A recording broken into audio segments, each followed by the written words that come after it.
Hello everyone and welcome back to More Knowing Wheel. Yesterday we returned with episode 130 of your favourite Formula 1 show, and I'm joined by Jamie183 as always. How are we doing, my friend? I'm good. I've managed to stay in the same location between Tuesday's show and today, so that's a good start. Looking forward to the racing being back, getting F1 on our screens this weekend in Zandvoort, so it should be a good one.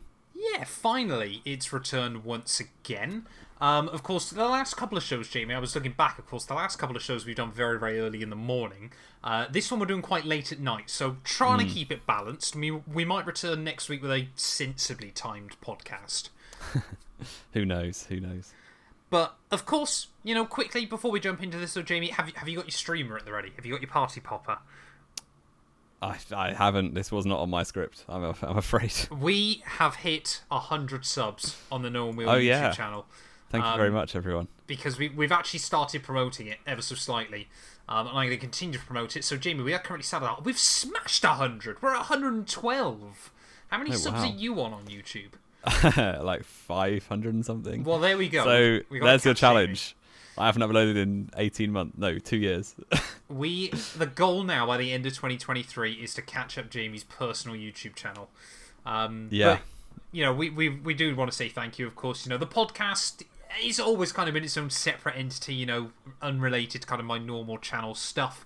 So obviously those of you that do enjoy sort of us talking about IRL Formula 1 content, it is greatly, greatly appreciated. And I think, to be honest, we're both quite excited, aren't we, as we head into the new year to kind of build up this separate space now, rather than it being so heavily tied with the main channel. Do you remember, Jamie, if I'm not mistaken, one of these podcasts actually went live on your channel as well? It did.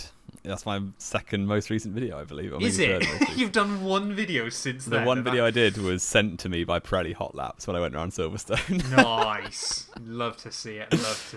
But yeah, of course, if you're watching this on my main YouTube channel, obviously you want to go sub to No One Wheel. From 2024, all of the podcasts will be going live exclusively on that channel. And, of course, Apple, Spotify, all that good stuff as well. So all those links will be down in the description below. And it would be greatly, greatly appreciated if you would drop us a follow. Yeah, there we go. We need 500-odd subs before the end of the year. Either that, or we try and get Jamie to 1,000 on his personal channel. Or you could try and make the target easier by anyone sub to me, just unsubscribe.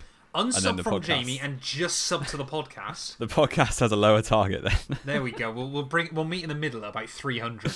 Yeah. That would be fantastic. But, yeah, as Jamie said, Formula 1 finally back this weekend. Of course, this is kind of our little preview show ready for the Dutch Grand Prix. And there's, it's been a weird summer break, hasn't it, Jamie? Yeah, very strange. A lot going on. I saw this morning that George Russell and Daniel Ricciardo went on holiday to Ibiza, so there's not much difference between them two and us two, really. Nope. Millions of pounds. Cracking bodies. Probably a nicer hotel room they have. Probably a nicer... Well, they might have had a nice... I meant us, the millions of pounds of cracking bodies, to be fair. Don't know why you were thinking of George and Daniel. No idea. And they probably went to a better island as well. They did go to a better island. I think we can't argue. And they also met Logan Sargent out there. So they did. Much like us, had some unwanted company. We did. And let us know as well. We were talking about this pre-show. We both believe Logan Sargent is the kind of F1 driver that could go to Ibiza and still not pull, because people just wouldn't believe he's an F1 driver. So we're going to start this week's hashtag, Logan Pull, if you believe he did, or Logan Not Pull, if you think he didn't. And if that gets more than one tweet, I don't know what we're going to do. I would be amazed. But Jamie, the big... I mean, it's... Yeah, like I thought, obviously... Summer break even's been a bit odd this year, hasn't it? Because it's the last couple, we've kind of come into the second half of the year with some hope that things are going to be exciting. This year, I mean, it's the first time since 2016, I guess you'd really argue, that we haven't come out of the summer break with some hype that a second team is going to be competitive. Yeah, I guess so. The theme in more like the season since then has been, maybe the second place team can catch up, and then the first race you get out the summer break and suddenly it's like all hopes are dashed. But at least you have the hope for 3 weeks. Well, even that hasn't happened, though, has it? Necessarily. Last year, it definitely did. Sorry, I forgot about last year, to be fair. That was the only one. Yeah. Where and Ferrari I guess said they could win all. 2017, I would say. No, because Seb was Hamilton- winning, wasn't he, still, going into summer break? Oh yeah, so Mercedes were the second team, weren't they? Yeah. And then, yeah, fair Seb play. bottled it. So, yeah, this year it feels like everyone's kind of waiting for next season already. It's like Max has won this year, sweet, and then Max will win next year as well. But yeah, it's what it is. I guess we're kind of watching for who comes second. But these things happen in Formula One. I get why the popularity is lower than it was 2 years ago, because obviously that was such an amazing season and such an anomaly in what normally happens that, like, naturally, you know, F1 has spells of dominance, and then it's those special seasons which are interesting, which make it. Yeah, exactly. You know, we've been around this a couple of times before, haven't we? Yeah. I mean, you know, you do get those great seasons. You know, 2021 is probably, you know, right at the top of all-time classic dramatic seasons. And, you know, again, obviously before that, you kind of had, you know, the battle of Seb versus Lewis, that kind of thing, a couple of seasons. Rosberg versus Hamilton, I'd probably say, sits somewhere between the two. It's better than Seb's. Better than Seb's. Ferrari always just fell down right at the end. Exactly. But yeah. I mean, it could. You say that, though, that we're just watching Max win his third world title. Is he going to win it from prison? That's the big question this week, isn't it? Who would go to prison for speeding by 30 kilometers an hour? It's insane. I mean, what I absolutely love about that, though, Jamie. So, for those of you that don't know, basically, footage came out this week, didn't it, of Max Verstappen caught on video doing 120 kilometers an hour in an Aston Martin Valkyrie in a 90 kilometer zone. So, doing about just under 70 miles an hour in a 50. So, illegal, yes, but we've seen looks at Dan Ticktum, looks at Nikita Mazepin. We've seen a lot worse. Looks at what was the other guy as well in F2, the Italian guy? Ferrucci. No, he was American. He crashed into his teammate, didn't he? What was his name? He was Alessio Deleda. That was the one. Deleda. He was doing 190 in a Lambo. Oh, nice. Italian public road as well. Yeah. Where was Max? Actually, we can't say that. We can't say that about Deleda, because apparently if you talk about that, he will DMCA you and take you to court. Oh, we're done. So, get us in court. Alessio Deleda, come at us. Yeah, I bet we've got better lawyers, I bet. So I bet we do. My boss used to be a lawyer. So there we go then, we're sorted. We've got Jamie's ex-boss. Well, my current boss, he's an ex-lawyer. Oh, fair enough. But what I love about that, though, of course, is if that had been like a Nick de Vries if he was still in the drive at Red Bull, they would be coming out going, we don't condone these actions, we're letting him go. Because it's Max and you quite like him, you're kind of there like, right, we won't talk about this at all. I mean, he's just practicing driving fast, isn't he? It's very commendable. So, no, Sure, I think, roads, obviously, Red Bull are very cutthroat when it's a driver they don't want. But if it's a driver they do want, they'll brush everything under the carpet. You think of 2013, Multi 21. Like, if that was a driver they didn't like ignoring their team orders, they'd be gone. But it was Vettel, so of course they're not going to get rid of him. There is absolutely a double standard when it comes to a code of ethics in and around Formula 1, isn't it? The amount you can get away with just because you're really fast. But that's true across all motorsport, isn't it? And all sports. Well, really. Yeah, really, I suppose. You know, up to a certain point, of course. Yeah. But, yeah, we could see Max Verstappen, our first ever Formula 1 world champion, get crowned in prison. Bertrand Gachot is fuming he never won a title. Well, the last time a Formula 1 driver got sentenced to prison mid-season was Bertrand Gachot, and it paved the way for a 7-time world champion. Yeah, so he's very interesting, by the way. Bertrand Gachot. He appeared on Eddie Jordan and David Coulthard's slightly less popular than this podcast. And he's, very, very interesting guy, so I'd recommend giving it a listen. Fair enough. There we go. Jamie is already trying to drive you away from our podcast and onto someone else's. Jamie, the other big controversial news this week, isn't it? Lance Stroll might be at Wimbledon. Yeah, not in the crowd, actually on the court. He says he enjoys playing tennis, so now he wants to go pro at tennis and quit F1. Apparently, it's completely unfounded. He probably was just seen playing tennis in Monaco, and now it's like, right, get him on the ATP tour. But it would be quite. I mean, I wouldn't mind it if he left F1. He kind of clogs up a decent seat, doesn't he? That's the problem. Yeah. He's not offensive to the grid like some drivers used to be, but he's not it doesn't bring anything to it either, really, apart from a lot of money. So, I mean, if he wants to go and leave to play tennis, go for it. I'm sure Carlos Alcaraz will love putting a... But it'd just be another Spaniard kicking his bum, wouldn't it? Yeah. That's be all it is. It would happen when Lawrence Stroll buys Wimbledon and makes it so only Canadians can enter. Only Canadians with the surname Stroll, yeah. Yeah. They're allowed to enter Wimbledon. I mean, it's such a weird story, isn't it? But I know we've discussed it before, haven't we? And we want to do a bit of F1 silly season as well today, kind of talking about the driver availability that is still left. But Stroll, I mean, you could get an exciting driver in there, but of course, I think we've said it before, haven't we? We said it last year when Alonso was announced to Aston Martin. Stroll, I think, got comfortable against a Seb that had not necessarily fallen out of love with the sport, but was not the old Seb anymore. No. Sebastian Vettel has had the most, I'd argue, most bipolar F1 career we've ever witnessed. And we both said, as soon as Alonso was announced, he was going to wipe the floor with Lance Stroll. Stroll was going to go crying to daddy every other week. And now he is, and he wants to go play tennis instead. Yeah. Yeah. So, I mean, if Stroll... The thing is, he's never going to get sacked from that team while Lawrence is in charge, really. So, it's kind of like, does he just keep on losing to ex-world champions that his dad brings into the team? Or does he, just quit and go and do his own thing? Or is he satisfied with being on the grid but just never being his teammate? I don't know. But I mean, this is the difficult thing, isn't it, of course? Because when you've had the money that's meant... Because let's be fair, if Stroll didn't have the money he's got behind him, he wouldn't have made it to Formula 1, would he? And the fact we're talking about this guy... That is the same with a lot of drivers. It's the same, but none, I would argue, to the same extreme as Stroll. No. And I mean, this is okay when you talk about a driver in their first or second season. It's his 7th season in the sport. And you kind of... don't get me wrong, Alonso is... Get it clipped, Jamie. He is a generational talent. I can accept that. There we go. Inject it in the veins. Exactly.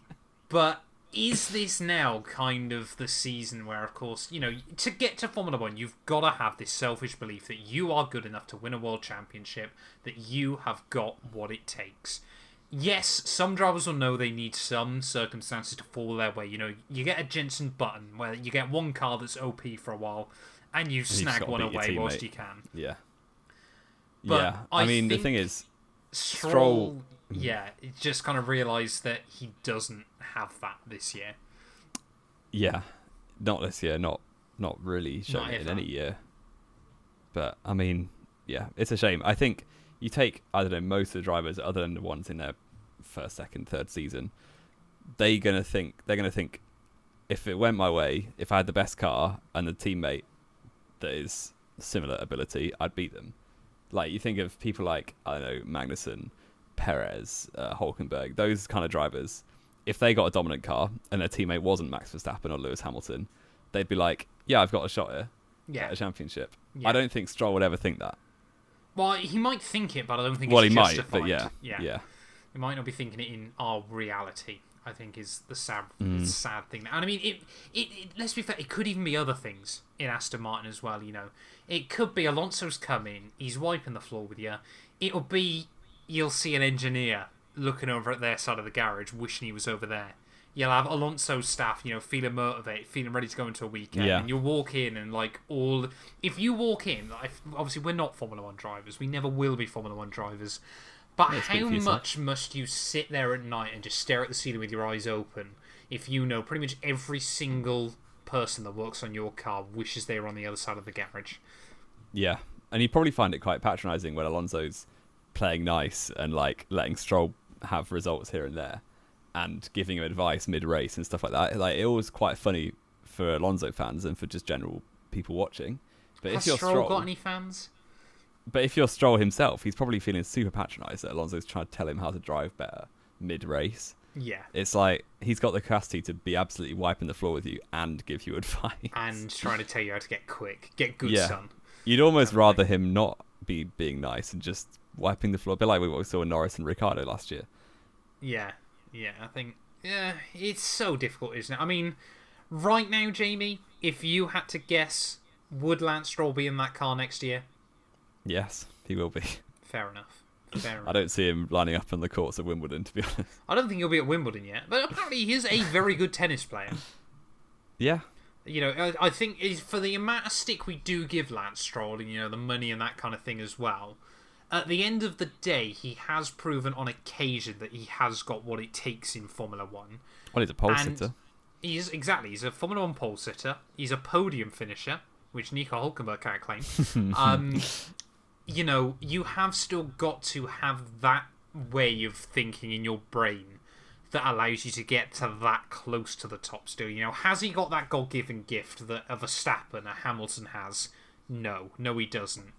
Has he had still the motivation from being a young child and that knows what it takes to get towards the top of a sport? Yes, he's had help funding-wise more than any other driver we've ever seen sensibly. But you've still got to put the work. You've got to put a lot of the hard graft in. Oh, yeah. They're all immensely talented drivers and some of the best in the world. So. Exactly. Yeah. And, you know, to be honest, I think Stroll will be absolutely fantastic in like an LMP1 or an LMP2 program. Yeah. But he won't want to do that, because why would you? No. When you got daddy's cash to play in the big leagues, why on earth would you want to... don't get me wrong, I love Le Mans and that kind of thing. I'm not slagging it off from my perspective. But, you know, you've spent all this money to get to Formula 1. That's where you want to be as a driver. Yeah. Exactly. Why are you going to give that up if you don't have to? Unless you want to go play tennis, I suppose. Yeah, we shall see. But that takes us quite nicely onto the remaining seats, doesn't it? Yes. For the rest of 2024. Obviously, we had the big news this morning as we record this of Haas have announced they are retaining both drivers for 2024, which is cool. As a Hulk fan, that's nice. It's not just a one season and gone. As a Hulk fan as well, it's nice that Magnussen's staying because it's another easy win. So, yeah. Over one lap, absolutely. What's the points? 10-2? 9-2, we'll I think. But the Haas car has also been dog poo most of the year. Hulk's got lucky. Has he? Yeah. Lots of luck in Australia and Canada where he scored his only points. Exactly. Not Canada, Austria, sorry. Yeah. I mean... a couple of front rows. No, I think... front two rows, sorry. Yeah, he's done all right there. I mean, you know, I like to give Hulk some stick. He has been very, very good. And, you know, most drivers that come after, 3 seasons out? 2 seasons out? 3 seasons out? 3, yeah. 3 full. seasons out. Is, you know, he has been commendable. That being said, I mean, I love the debate now, of course, isn't it, of how bad was Mick and Kmag. You know, the Mick fact... and Mazepin, you mean? Sorry, yes, Mazepin even. Of course, the fact that Mick wiped the floor with Nikita by normally on average about a second. People like to deny it now, but Kmag wiped the floor with Mick. You know, he was a good half a second faster. He had it at arm's length, yeah. And Hulkenberg's been a good sort of 3/10 quicker than... Yeah. You know, and I'd rate Hulk somewhere in the middle of the grid. I don't think either of us would say Hulk's a world beater by any means. Yeah. You know, he'd be a good number 2 at some of the top teams potentially. You know, he'd be a sneak Perez. Podium in, kind of thing, a Perez or a Sainz kind of level. But I think it's a sensible move. I think Haas like Kevin Magnussen as well. To be honest, Jamie, this is probably going to be quite a controversial one. I think they might need to start looking at a bit of a restructure of management. Yeah, they've not really kicked on. I think we said it a lot in pre-season when you've kind of got 6 manufacturer teams almost. Yeah. Will be 7 when Alfa Romeo get Audi as well. Like, it's quite hard for independent teams such as Williams and Haas. They're the only real independents left because AlphaTauri obviously are with Red Bull. It's really difficult. They're pretty independent, but like it's hard for those 3 to break anywhere into the top 6. So ultimately, at Haas, what is your end game? Like, what are you trying to do other than just be here? I still wonder whether there's the potential for either you sell off to Andretti and give them what they want, but I think at the moment Haas is still proving to be profitable. Again, I know we've said it so many times, but I just do not understand why they haven't completely steered into the all guns blazing, freedom, America. You know, slap the car with American flags on it, that kind of thing. Because you could make, you know, don't get me wrong, Formula 1 has fallen off in interest in the US at the moment. But you can make a lot of money from that quite quickly. Yeah, easily. And, you've got very, big personalities in Gunther Steiner. And both drivers are quite, brash and American in that some sense as well. So I think it would definitely work. Is Hulkenberg brash? Well, they can be. They've had a bit of beef before, haven't they? So yeah, I suppose. Yeah, I think it's a shame they haven't gone down that route. But yeah, I think probably 2025. If 24 happens the same as this year, I'd be surprised if Magnussen's retained again. But it's a long way to go before then. Obviously, with both drivers well into their 30s now. Like, at what point are they going to kind of play their go a bit aggressive maybe? Well, I think the problem is, of course, they did that in 2021, didn't they? And it was a disaster. They went way too far, didn't they? I don't think Haas want to really go aggressive. Because, I mean, you look at it this year, apart from a couple of front wings, has there really been much Haas crash damage? Magnussen and De Vries got together quite a lot, didn't they? But that was but that's damage. Not even really been big damage, has it still? You kind of compare that to Mick, who was splitting a car in half every other week. Yeah, it's true. In this budget cap era, you can't blame Haas for really trying to just go for stability, can you? And realistically, you're not going to break into that top 6. So if you're finishing 7th or 8th, then that's kind of okay. Well, I mean, this is the thing though as well, isn't it? Does F1 now need to try and think of a reshuffle of the point system again? Yeah, maybe. Could it be that we have all 20 drivers scoring? That would ruin all the history stats. But there you go. It would. Don't get me wrong. Absolutely. They've done it before. But yeah, we'll wait and see on that one. That is definitely a topic for another day. But of course, yeah, with those 2 Haas drivers confirmed, we have got, Jamie, 5 seats remaining unconfirmed for 2024. So Red Bull have their lineup locked in. Aston Martin, Ferrari, Alpine, McLaren have their lineups locked in. And Haas. Albon is confirmed, Bottas is confirmed, and Russell is confirmed. And obviously Haas, like you just said, sorry. So, let's do a bit quick fire. Who do we think are going to take those 5 other seats? Mercedes, I think it's pretty simple, isn't it? Hamilton is all but confirmed to be signing another 2-year deal. They're just waiting for the right... It would not surprise me if they announced it tomorrow, just to kind of get take the limelight from Max. Exactly. Take a little bit of that Dutch thunder. Would be funny. And announce an orange livery, apparently, as well. So yeah, I don't think that one's going through. I think that would have been confirmed today, if it was. Probably would have been, yeah. It's probably just an orange T-shirt again, isn't it? But probably. Teased some paint on Instagram, so you never know. Yeah, Hamilton will have that unless he doesn't want it, basically. Yeah, it's kind of Hamilton's for as long as he wants it at the moment, isn't it? He's given Mercedes so much. And let's not be messing around here. Hamilton has been very good this year. He came out today, hasn't he, saying he wants a fantastic run to the end of the year. He wants to beat Perez in the championship, which would be mad if he can, without much of an advantage that Red Bull's got. Yeah, it's definitely possible. And Hamilton's been quality this season. Yeah, I would argue it's just been a very consistent drive, hasn't it, from Lewis? He's made less mistakes than he did in 21, for sure. Yeah, I'd say so. But again, he's had probably less his pressure. best year since 2020. Yeah. Williams? Do we think Sargent will keep that seat? I think he will. That's the one that I kind of think is maybe up for debate. But I think they would have liked to not obviously have Sargent in that seat this year, because their plan initially was obviously Piastri. Next year, yeah. So I think they'd probably keep Sargent, but it wouldn't surprise me. But then the thing is, you get rid of is who you're getting. I don't think there's no point going for another rookie, because you might as well just give Sargent a second year. And you sort of look at who Williams have got in the junior formula, and I don't think any of them are prepared yet for the step up. And, the impression I get, I got to throw it in there, James, of course, that Williams party I went to a few weeks ago, the impression you get is that they're still quite happy to let him develop, because he is their junior. So, and I mean, they gave Latifi 3 seasons. I think it'd be unfair to not give Sargent at least 2. Alfa Romeo. This kind of lies in the balance, doesn't it? I would say I'm like 90% that Joe will keep it, which I'm very happy about. So I think he's been a match for Bottas. Obviously, neither driver have really pulled up any trees this season. But I think keeping the known quantity of Bottas and Joe is improving for sure. He's definitely been better this year than he was last year. And Bottas is a very safe pair of hands, doesn't really stuff it that much. And Bottas, has the experience, in a similar vein to what Haas are looking for, isn't it? Yeah, I think that's a very good mix of youthful exuberance and bit of experience with Bottas. So I'd be surprised if they change. And obviously, Audi want Chinese markets. So this is what I was just thinking about, because obviously I've said this countless times before, but there is that little part of me that thinks, obviously Alfa Romeo are going to be leaving Sauber at the end of this year. They're going to be Sauber next year again. If Audi aren't so interested in keeping Zhou in the car, could you be tempted as a Sauber team? Of course, you're going to have that backing coming in. Because let's be fair, if Sauber went upside down tomorrow, Audi would bail them out. They'd chuck a bit of money at it, whatever they needed to do, just to get him through a couple of seasons. Could you then be tempted to take a punt at your own junior?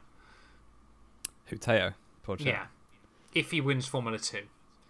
Because Formula 2 has got a serious problem now, hasn't it, of drivers aren't getting promoted immediately anymore. It's but I think not that's okay. suiting purpose. Only a few times. Only when the seats are there. Palmer came up a year late. Gasly came up a year late.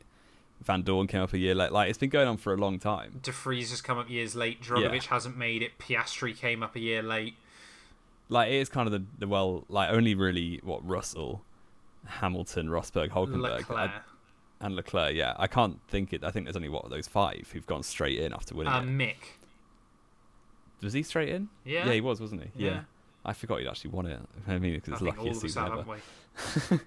But yeah, I think Teo on the sideline for a year, and then you could see a Joe Porcher lineup with Joe into his 4th season.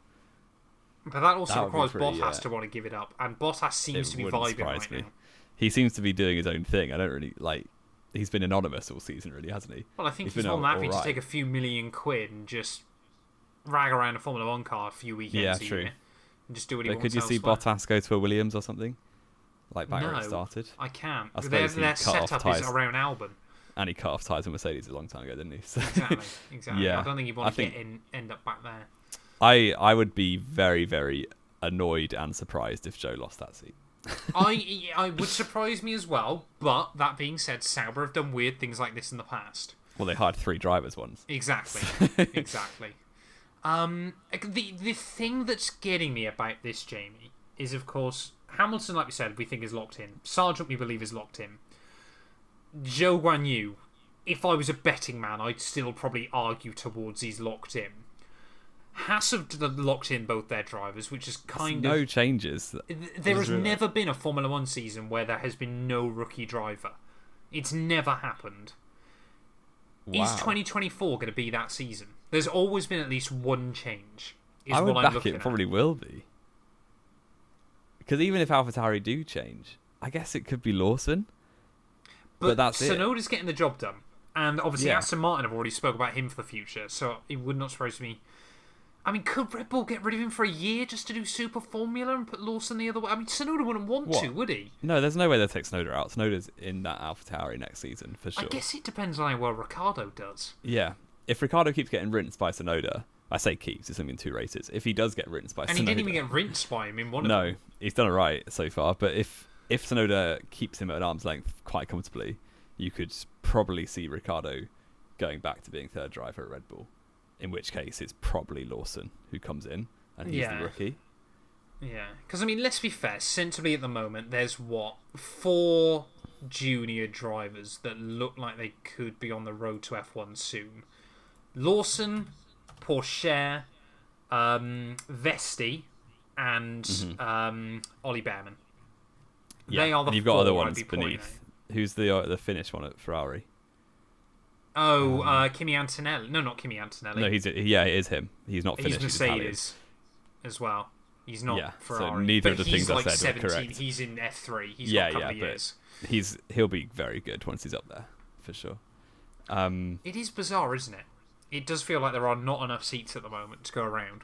Yeah, it's always been the case, though, hasn't it? You've got to get a bit of for a long time in the 80s and 90s. Well, yeah, but for the last 15 years, it has been the case. It is really tough, isn't it? Because I don't see us in a Formula 1 world where no new driver comes in. I think it might happen. I mean, the only potential is Stroll goes. If Stroll goes, what do you think happens? I think either Aston Martin, like we said, could be tempted to go down the Yuki route if Honda want to start giving them a little bit of cash over on the side. Not that they need it, but why wouldn't you? Or... I think get a Piastri in there or a Norris. I think McLaren's driver line. If McLaren, I mean, this is the thing. Obviously, we're forgetting how good McLaren have been recently. Or Perez back to his old team. No. Why not? I just don't see it happening. I don't think Perez wants to go up against Fernando. I think he's got a lot of friends there. I think he's got some friends there, but I think the culture of Aston Martin is very different to the team that Sergio Perez left. It's true. And I don't think he fancies getting his ass kicked by Alonso. Yeah, but then I think Perez is obviously already getting done in by Verstappen. I think he's getting done in a bit less by Alonso. Why wouldn't you just get done in a car that you can still get podiums every week? Yeah, true. Yeah, I think that'd be really cool if Perez went to Aston. You've then probably got Norris into Red Bull, which would be insane. Yeah, that's the one we've always said. Best lineup ever. Maybe not Senna and Prost. No, I was going to say, you're comparing it to a lot there, Jamie. And then you got that empty seat in McLaren could go to a Fred Vesti or someone like that. A Drogovic. Mercedes links, yeah. Or even a Tsunoda, and then you stick Lawson in. Yeah, it's bizarre, isn't it, the way we're looking at it? Because like we said, there was a part of me that thought Haas could get rid of either Hulk or Kmag, probably Kmag, and put Behrman in the car. I think Behrman needs another F2 year. Don't get me wrong, I think he will have another F2 year now looking at it. Because, of course, the real shuffle is going to come in 2025, isn't it? Because the rumour is obviously Sainz could go to Audi. Apparently Audi wants Sainz. I think it'll be Bottas for Sainz. I think Sainz will replace Bottas, yeah. You know, it's whether we've got a Pourchaire there, or we've got a young German driver, or we've got a Zhou Guan Yu. I think Mick Schumacher's time's up. I think he just is not good enough. I mean, at the end of the day, he's just... people love him. Don't get me wrong, I completely appreciate why. But he was not cut out for Formula 1. He's just not quick enough at the end of the day. And, you know, maybe having his dad there at his side could have given him a lot of help. But that's sadly not the way the world's worked out. Yeah. Exactly. It is so difficult when you look at these lineups. Because they were really quite strong. A lot of them are so cemented in, aren't they? And there's a lot of drivers that suit where they're at. You know, we've always kind of had those, you know, with the exception of, say, a Perez, but obviously Ricciardo's already back. You know, it doesn't feel like Red Bull, you know, they could go for a Lando, but then I feel like McLaren could poach someone from another current team. You know, you would... I mean, and this is the thing, that we could get a huge reshuffle, couldn't we? Like we had a couple of years ago, where everyone looked dead set, and then suddenly everyone moved around. Yeah. Yeah, Ferrari were done with set, but then everything kicked off. Yeah. Or last year, where Alonso was suddenly going to Aston Martin. Yeah. And it kind of opened up this kind of vacuum, didn't it? I do think if Red Bull or Aston Martin decide they're done with Perez or Stroll, it could all kick off. But I don't see things happening. Yeah. It's all ifs and buts were coconuts, Jamie. It will become clear. The fog will clear, hopefully, within the next, 2 to 3 months, probably. Fingers crossed. Fingers crossed. We've really rambled on there, haven't we? We have. We have big time. Do we want to do a quiz or predictions first? I think I want to do a quiz because I'm really happy. I am scared for this. Jamie hyped up this quiz before we even started the show. That's how nervous I am. Ooh, pardon me. So you're going to love this intro, by the way. Oh, no. The circuit we're racing at this weekend is called Zandvoort. It is. Zandvoort begins with the letter Z. Oh, don't do this. Which is very strange. Since the beginning of the 1990 Formula 1 season, there have been 9 drivers whose surname has begun or ended with the letter Z. So you have a minute. Surname only. Surname only. Oh. There's 2 on the current grid. Yeah, I've got those 2 immediately. Your time can go now. Sainz, Zhou Guan Yu. Wait, no. There's 3 on the current grid. No, is it just surname or in either of their names? Well, Chinese Zhou Sainz, is the surname. Perez. So yeah, Sainz and Zhou and Perez. Yeah. Yes. So I've got 3 out of 10. You've got 3 out of 9 already. Zolt Baumgartner doesn't count, does he? No, that's his first name. Ends. See, the problem is the ends in a Z. That's horrible. This is such a bad quiz, you know that? You'll have heard of all of them. I will have, you're absolutely right. Will I be able to get any of them, though? No. I'm trying to think of someone that begins with Z. There's 2 more that begin with Z. Since 2010. No, 1990. 1990, sorry. You got 15 seconds. Oh, I'm not going to be able to get any of these. This is such a stupid quiz. such a stupid quiz. That must be the worst quiz you've ever come up with. That is awful. All right, the time's gone, but I'll give you some hints.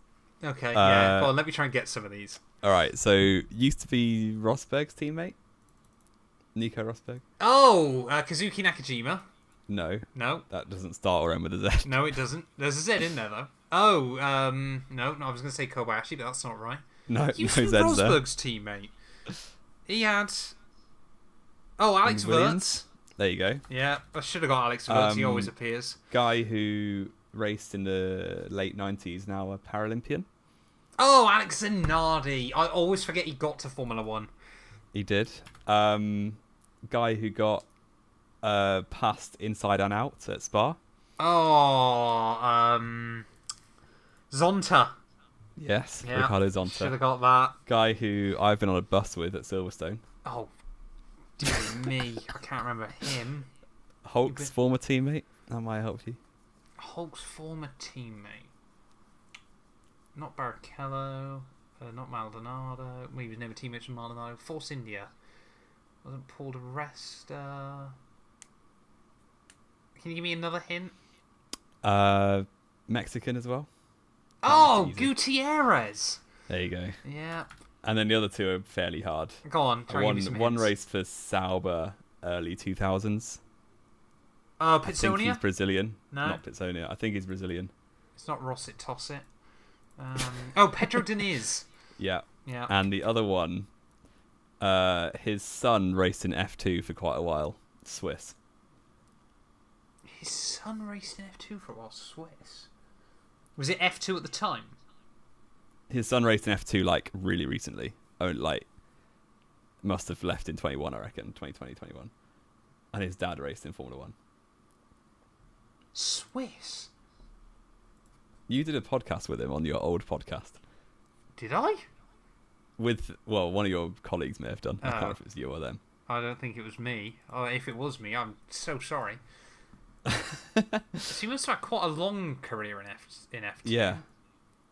Louis? Oh, Delatraz.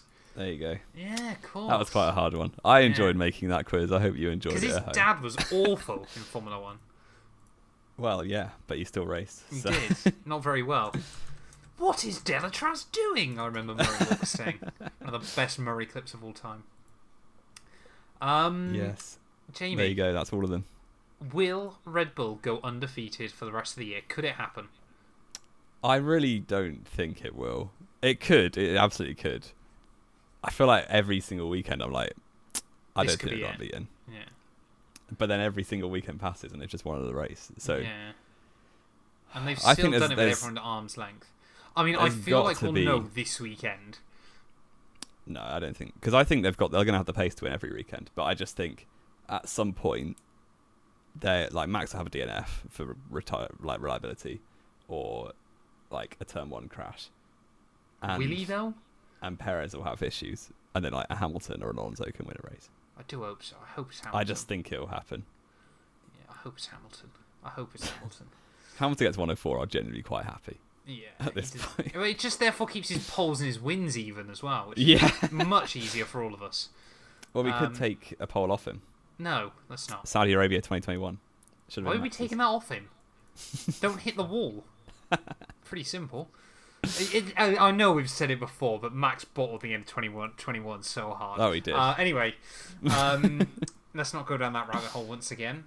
Jamie183, what are the scores on the doors for predictions? We haven't done this in so long. They are 39 to me, 38 to you. Oh, I'm going first then because I'm Close. still There's losing. a tweet on the line, which will look really obvious when I never tweet anything anymore. So. Yeah. I'm going to get my predictions in first of all then. Verstappen pole, Verstappen win. Perez P2, Hamilton P3. I'm going to go so boring. That's very boring. Yeah. I will go Verstappen pole, Verstappen win. You stealer. I will go. What will I go?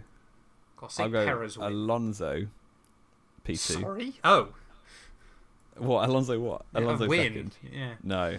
And Norris third. Okay. Yeah, I forgot McLaren are back, aren't they? Yeah. I've done this based off the odds for the weekend. So you're a gambler now. No, I just use gambling bookies to give me good advice. Fair enough. You use bookies to give you good advice, dearie me. No more red flag has ever been said on Knowing Wheel, and we've had some mental breakdowns on this show. Odds for pole position, Norris is second favourite. Is he? McLaren are back. Lando won pole position, Norris. Piastri's fourth favourite. Wow. Piastri's higher than Perez on the odds. Dearie me. You trust the bookies? Stick £1 on Piastri, Jamie. Go on. You know what? Perez is actually 11-1 to win. I would stick a quid on that every day of the week. Go on, do That's it. That's mad. Do it. No, I'm not doing it, but I would. Go on, live on the show. If I was a there you betting go. man. Jamie's going to do some bookies advice for you all. Do it. If you are a betting man or woman, put a quid on Perez at 11-1. Put a quid on Perez to win this race weekend, because clearly neither of us think he's going to win. I would love to know, actually, if someone had placed bets based on our predictions this year. They'd be very out of pocket. They would be out of pocket, but I wonder what the cash out could have been. Probably awful. So don't do that, especially if you're not over 18. We have really rambled on tonight, haven't we, Jamie? We can't do evening podcasts. We get too sleepy. It's true. Is there anything else to add, Jamie? Am I going to let you outro again? You had a disaster last time. Yeah, don't do it. You can do it. Okay. Thank you all so much for listening as always. If you have enjoyed, please do make sure to leave a like. Get yourself subscribed. And we shall return then, Tuesday, to recap the Dutch Grand Prix. We've got a lot of podcasts coming up soon, so you don't want to miss them.